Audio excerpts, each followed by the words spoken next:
जो ओमकारेश्वर ज्योतिर्लिंग है वो किस जिले में आता है? खंडवा। सबको पता है। चलिए बताइए कि नर्मदा कहाँ से निकलती है?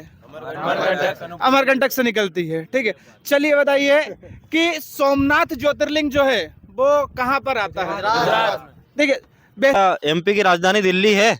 बहुत जल्दी हो जाएगी। अपन आज यहाँ पर जो इकट्ठे हुए हैं वो भोपाल आंदोलन को लेकर के हुए हैं कि 28 तारीख को जो भोपाल आंदोलन हुआ है उसमें सभी विद्यार्थी, चाहे वो कोई से एग्जाम दिया हो, सभी विद्यार्थियों का साथ मिल रहा है अपने को। सबसे पहले अपन कुछ बेसिक से क्वेश्चन है वो पूछते हैं इनसे, देखते हैं कि बन पा रहे हैं कि नहीं बन पा रहे हैं।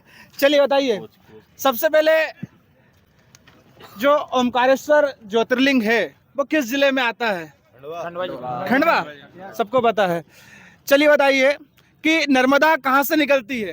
अमरकंटक से निकलती है। ठीक है। चलिए बताइए कि सोमनाथ ज्योतिर्लिंग जो है वो कहाँ पर आता है? ठीक है। बेसिक से सवाल है, सबको पता है। ठीक है। मगर हमारे पटवारी टॉपर्स जो हैं उनको नहीं पता। क्यों नहीं पता? क्या पढ़ाई नहीं करी, या पढ़ाई करी है तो फिर क्वेश्चंस क्यों नहीं पता, और क्वेश्चंस नहीं पता तो फिर टॉपर कैसे हो गए? ठीक है। बहुत सारे विभिन्न क्वेश्चन है, इन सभी को लेकर के अपन आंदोलन करने वाले 28 तारीख को। और बच्चों से जानते हैं कि फर्जीवाड़ा जो है वो पटवारी में हुआ, अन्य भर्ती में हुआ, होगा नहीं होगा, रुकेगा नहीं रुकेगा, क्या बोलते हैं? पटवारी फर्जीवाड़ा, पुलिस फर्जीवाड़ा या फिर अन्य भर्ती फर्जीवाड़ा के बारे में अपनी राय जो है वो कौन रख सकता है, कौन रखना चाहता है, थोड़ा बताइए। पकड़ लो भैया। मेरा नाम भागवत दाखले है और मैं ये कहना चाहूँगा कि पटवारी भर्ती परीक्षा में बिल्कुल फर्जीवाड़ा हुआ है, क्योंकि जो टॉप 10 की लिस्ट आई थी उसमें एक सेंटर से 7 लोग का चयन टॉप 10 में होना, और वो भी किसी नेता का कॉलेज होना और उसके बाद उनका चयन होना, ये निश्चित तौर पे बताता है कि पटवारी में फर्जीवाड़ा हुआ है।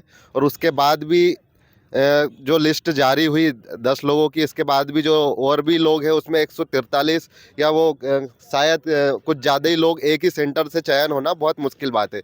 और जहाँ तक कि पटवारी पेपर मैंने भी दिया था, मेरी 14 वेटिंग आई है, तो बहुत कम टाइम मिला था हम लोग को तैयारी करने का, जिसमें आठ सब्जेक्ट थे और आर्टों की हमको बहुत सीमित समय में तैयारी करना था। और यहाँ पर जब देखा गया तो बहुत ज़्यादा हाई लिस्ट गई है, तो ये पॉसिबल नहीं है। तो ये सब बताता है कि पटवारी में फर्जीवाड़ा हुआ है। चलिए, और अभी जो फिजिकल की तैयारी करवा रहे हैं सभी स्टूडेंट से, तो कोच से भी अपन बात करते हैं कि क्या बोलना चाहते हैं। जय हिंद दोस्तों, मेरा नाम है अभिषेक राजपूत। मैं फिजिकल की ट्रेनिंग देता हूँ। अभी मेरे पास सभी कांस्टेबल के बच्चे हैं, तो यहाँ पे तैयारी इनको बेस्ट करा रहा हूँ। मेरा 100% देता हूँ मैं दोनों टाइम, सुबह शाम। किसी भी बात, किसी भी मेरे तरफ से किसी चीज़ की कमी नहीं रखता हूँ। इनके लिए मेरा 100% इनके दोनों टाइम वर्क कराता हूँ। इनसे पूछो मेरा वर्क कैसा क्या चलता है। मेरे एकेडमी के बच्चे हैं। बहुत बहुत बढ़िया, बहुत अच्छा वर्क कराते हैं और दोनों टाइम कराते हैं, और हमको इम्प्रूव इन्होंने ही लाया है। Thank you. पटवारी की बात करते हैं थोड़ा सा। तो जैसा कि आप सभी को पता है कि पटवारी जो फर्जीवाड़ा है, अब हम आखिरी प्रयास कर सकते हैं सब मिलकर। अगर आप लोग चाहोगे तो पटवारी री एग्जाम की और इस तरीके की भर्ती में आप यूपी में देख सकते हो कि भाई यूपी का सबने देखा, एक्शन देखा वहां के बच्चों का और टीचर का और प्रशासन का। जितनी जल्दी वहां पर सुबह से शाम तक बच्चों ने जो बताया, क्या बताया कि भाई फर्जीवाड़ा बर्दाश्त है ही नहीं, पर अपने एमपी में सब कुछ ओपन है, फिर भी सबूत चाहिए। और वहां पर कोई सबूत, बस पेपर ही लीक हुआ और पेपर की फोटो आई, पर प्रशासन ने और योगी जी ने कैसे जल्दी एक्शन लिया, तो एमपी में भी लिया जा सकता है। बीजेपी वहां भी है, बीजेपी यहाँ भी है, तो ऐसा कोई बात नहीं है। अगर प्रशासन आपकी बात आप प्यार से रखो तो हो सकता है कि आपको एक बार और मौका मिल सकता है, क्योंकि आपको पता है कि 5 साल बाद भर्ती आएगी। अब पटवारी भर्ती सिर्फ 5 साल के बाद आएगी। अगर भूले ना भटके किसी भगवान कोई व्यक्ति नहीं हो पाया किसी दूसरे एग्जाम में, तो उसके पास ये मौका रहेगा। अगर आज आप लड़ोगे तो आपके पास मौका रहेगा। तो पटवारी भर्ती में हम ये कहना चाहते हैं सभी भाइयों से कि 28 तारीख को एक विशाल महाआंदोलन एमपी नगर में रखा गया है, भोपाल में। नेयू संस्था आप जानते हो, तो हरदा की कोर टीम से सर आप बताएंगे। देखिए अभी NYU जो है नेशनल एजुकेटेड यूथ यूनियन, और सभी संभाग में सभी जिले में काम कर रही है, हर जिले में जोड़ने का काम कर रही है, और हरदा जिले से जो है हम नेतृत्व कर रहे हैं उसका, और हमारे मध्य प्रदेश लेवल पर राधे जाट सर जो है वो नेतृत्व कर रहे हैं।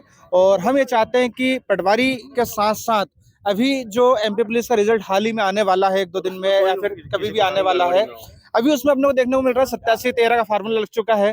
13% सीट को होल्ड करने वाले हैं, चाहे वो जनरल की हो चाहे OBC की हो।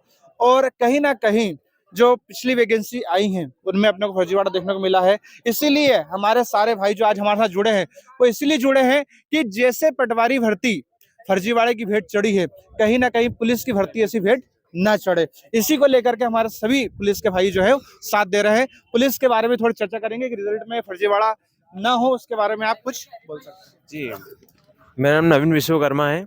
जो अभी पटवारी में फर्जीवाड़ा हुआ है, तो ये MP पुलिस में जो 87-13 का जो चल रहा है, तो उसमें जो कि परीक्षा जो अपनी हुई है वो भी ट्रांसपेरेंट हो और रिजल्ट भी ट्रांसपेरेंट हो। तो मैं यही चाहता हूँ कि रिजल्ट है जल्दी से जल्दी आ जाए, और रिजल्ट जो आए वो भी एकदम ट्रांसपेरेंट आए, इसमें कोई भी तरह का त्रुटि ना हो, ना गड़बड़ी हो, कोई बच्चे के साथ कोई मतलब गलत ना हो किसी के साथ भी, क्योंकि बहुत मेहनत करके वो बच्चे आगे आते हैं और बहुत मेहनत करके वो बेचारे सिलेक्शन लेते हैं। और बहुत अभी ग्राउंड पे मैं देखता हूँ कि ग्राउंड पे भी बहुत मेहनत बच्चे करते हैं, जरा जरा सी टाइमिंग के लिए, सेकंडों के लिए बहुत एफर्ट लगाते हैं। अभी लंबी कूद, गोला फेंक, बहुत मेहनत करते हैं, तीनों इवेंट इतनी मेहनत करते हैं, और जरा जरा से नंबर के लिए, फिर बाद में मेरिट के लिए। अभी सोचो कि रिजल्ट आएगा, अब उसमें जो व्यक्ति मतलब सिलेक्शन होगा, अब उसके लिए मेहनत, उसके लिए सेकंड इवेंट भी वही 100 नंबर का है, व्यक्ति को 40-30 का है, तो उसमें भी सब बच्चों को नंबर लाना पड़ेगा। और आखिरी में सेकंड जो पेपर होगा, जो उनका सेकंड है, अब उसमें भी अच्छे नंबर लाएगा तभी जाकर उसका सिलेक्शन होगा। तो इसमें ये मैं सब यही बोलता हूँ कि फर्जीवाड़ा ना हो, ये रिजल्ट भी आए पुलिस का तो ट्रांसपेरेंट आए। Thank you. तो यहाँ पे हमने और भाइयों से भी बात करी है। आप देख सकते हो कि पुलिस वाले बच्चे भी डरे हैं। अगर पटवारी में ये हो रहा है तो पुलिस में भी, भर्ती में भी डर बैठा हुआ है बच्चों के। तो मैं यही कहना चाहूंगी कि हरदा में जो भी बच्चे इस वीडियो को देख रहे हैं तो सर के पास जरूर आए फिजिकल के लिए, ठीक है। अभिषेक भाई बहुत बढ़िया फिजिकल कराते हैं हमारे। और यहाँ पे जो बच्चे हैं बिल्कुल व्यवहारिक बच्चे हैं, आपको किसी भी प्रकार की दिक्कत नहीं आएगी, सपोर्ट करने वाले बच्चे हैं। तो हमारे ये भाई कुछ बोलना चाहते हैं। आइए। नहीं, अरे बिल्कुल कोई दिक्कत नहीं, बोलिए। रिजल्ट आए तो बस यही है कि जल्दी से जल्दी रिजल्ट आए। और 6 महीने हो गए दौड़ते दौड़ते, सभी के हालत बहुत खराब हो चुकी है, पैरों की दिक्कत है, लिगामेंट, किसी का लिगामेंट खराब है, किसी के पैरों खराब है, जूते भी कितनी बार जूते लेंगे। और किसी के पास मजबूरी 6 महीने हो गए, रेंट का किराया, रूम रेंट किराया, डाइट का पैसा कहाँ से आएगा। सरकार से यही है कि रिजल्ट जल्दी से जल्दी दें और फर्जीवाड़ा ना हो, और जल्दी से जल्दी रिजल्ट दें और फिजिकल जल्दी करवाएं। धन्यवाद। तो हमारे अनिल सर आ रहे हैं, तो उनसे भी कुछ जान लेते हैं। पटवारी फर्जीवाड़ा और पुलिस कांस्टेबल रिजल्ट के बारे में क्या कहना चाहोगे? पहले तो जैसे कि पता चला है कि पुलिस कांस्टेबल का रिजल्ट बहुत जल्द आने वाला है अभी, लेकिन रही बात पटवारी की, आप टॉपर्स को देख लो, कैसा अंदाजा लगा सकते हो कि इन लोगों ने कभी पटवारी में टॉप तैयारी की होगी इन लोगों ने कभी जीवन में। मेरे हिसाब से इसको एक बार और CBI जांच उठानी चाहिए और दोबारा उसका नाम करें, इनका पेपर को रीचेक करना चाहिए। ऑनलाइन पेपर है तो थोड़ा सा मुश्किल जरूर होगा, लेकिन इनका अगर री एग्ज़ाम करवाते हैं, इनका छोटा सा अगर प्री टेस्ट लेते हैं तो पता चल जाएगा कितने लोग इन्होंने फर्जी करा, कितने ने नहीं किया। धन्यवाद। अब एक बार और मैं पूछना चाहूंगा, क्या MP की राजधानी दिल्ली है? बहुत जल्दी हो जाएगी अगर अपन आंदोलन नहीं करेंगे तो। चलो भाई, जय हिंद, जय भारत, मिलते हैं नेक्स्ट वीडियो में।